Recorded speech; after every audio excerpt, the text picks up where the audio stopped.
আল্লাহ রাব্বুল আলামিন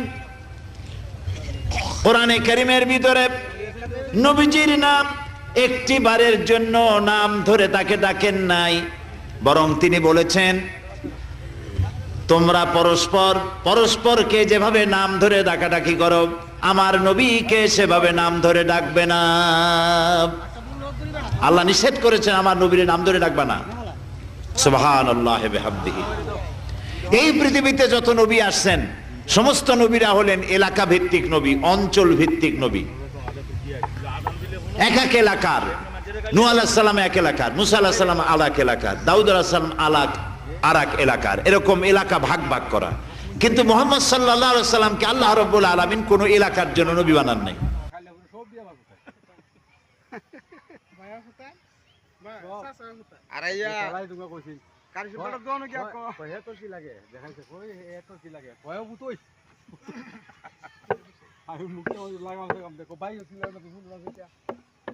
কাঠের বেড়ার দোয়ানো গিয়া সব কুলার বাপ আমি